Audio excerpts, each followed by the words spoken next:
The World Cup final has only ever featured nations from Europe or South America, including this year's final. In fact, only Morocco this year, South Korea in 2002, and the United States in 1930 are the only non-European or South American sides to reach the semi-finals of the World Cup, let alone the final. So today I'm replacing every single team in the 2022 FIFA World Cup, banning every single European and South American nation, and then replacing them with the top-ranked 32 teams outside of Europe and South America. Then I'm going to simulate the tournament to find out which one of these nations can go on to be crowned the world champions. So, who's going to win it? Who's going to bottle it? United States of America.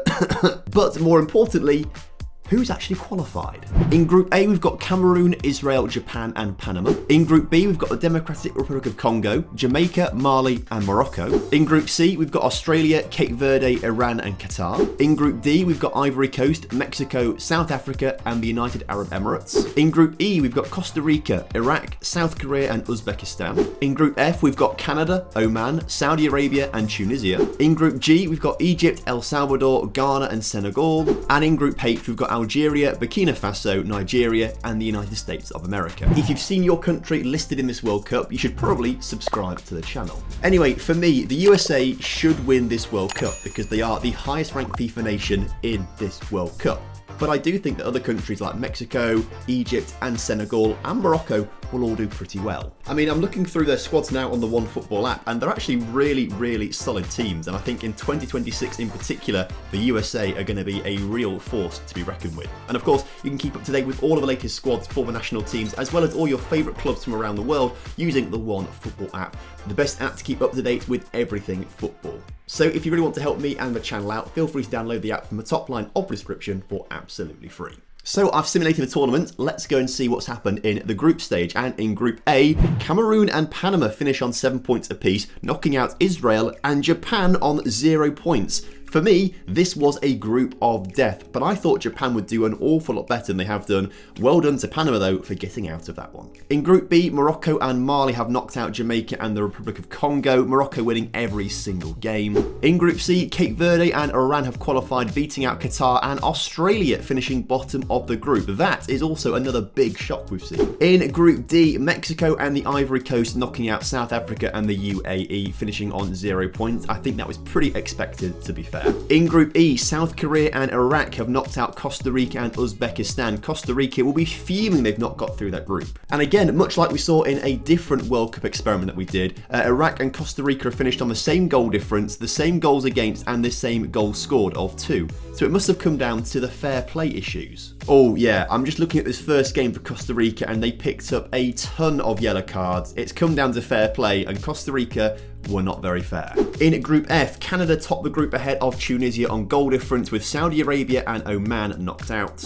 In Group G, Egypt and Senegal, who were put in the same group, have both qualified there, as you can see, on 6 points, with Ghana and El Salvador getting knocked out. And in Group H, a massive shock as the USA, the highest ranked nation in this World Cup, have been knocked out of the tournament at the expense of Nigeria and Algeria. So Japan, Australia, Costa Rica, United States of America all being knocked out of the group stage here, which to me is pretty unexpected given the teams that they were up against. But can the countries who progressed capitalise on the opportunity that's been given to them? Well, looking into the second round, as you can see, Cameroon have beaten Mali 2-0.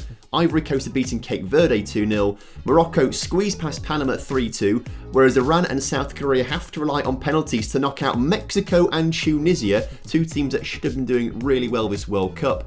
Egypt have to go to extra time against Nigeria, Canada beat Iraq, and Senegal beat Algeria 2-0. Lots of late goals in Morocco versus Panama, but their 90th minute goal wasn't quite enough to get themselves into extra time. Egypt fought back from 1-0 down to win the game in extra time 2-1, and dominated the match stats as well. Mexico missed just one penalty in the shootout, and that was enough to see Iran go through. And despite a late comeback from Tunisia, South Korea had enough about them in the shootout to ensure they won. And so into the quarterfinals we go, where 5 African teams are dominating this World Cup so far, but some of them have got to be knocked out. Let's see how they get on, as Cameroon have lost to the Ivory Coast 2-1. Egypt through on penalties again, this time against South Korea.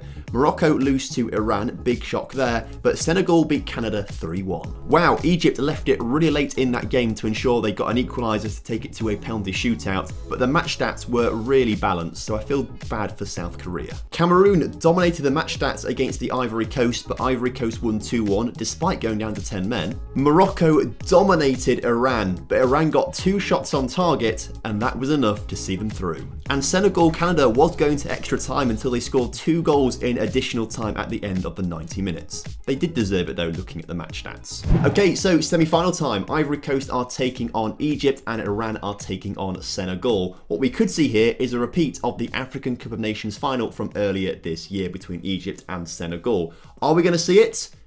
Yes, we are. Ivory Coast 0, Egypt 4, Iran 0, Senegal 2. Mohamed Salah scored one of Egypt's goals, but Omar Marmoush scored 2, and I think he scored quite a few. He might pick up the golden boot this World Cup. But Iran will feel very unlucky in this game. They missed a penalty and had the better of the chances in the game with a much higher XG and more shots. The World Cup podium is going to be entirely African as the Ivory Coast beat Iran 2-0. But it's the final that we're looking forward to here. It's Mane versus Salah.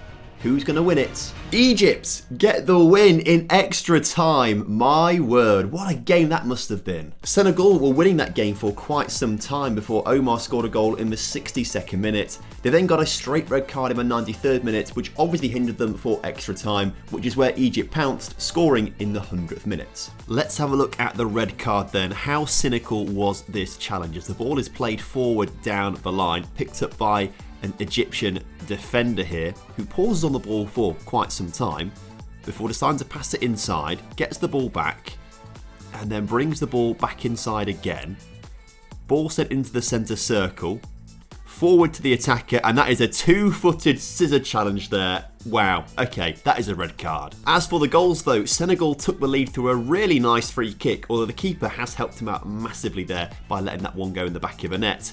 Egypt then scored in the 62nd minute with a cleared free kick from Senegal, but then Trezeguet gets the ball out wide, puts it back into the middle, beating the defender, and it's an easy finish there for Omar to put it in the back of the net. And then in the 110th minute, Egypt score the winner late on, as they bring the ball forward through the centre of the pitch, chipped over the defence, and it's a beautiful finish there from Sheriff. Now Mane was playing for Senegal, but I've looked through the team here and I cannot see Salah anywhere. He must have been injured for it, because he definitely scored here in the semi-final, as you can see, but must have an injury of some sort to not play in the final, although nothing here suggests he's got an injury. Well, either way, he didn't play in the final, but his teammate Omar Marmoush did pick up the golden boot there with 6 goals from 7 appearances, but it's Wilfred Zaha who picks up the top assists, with 4 assists across 7 appearances for the Ivory Coast. So congratulations to Egypt on winning that one. If you guys want to see another World Cup simulation though, you can watch the lowest ranked countries in the world take part in a World Cup on screen right here.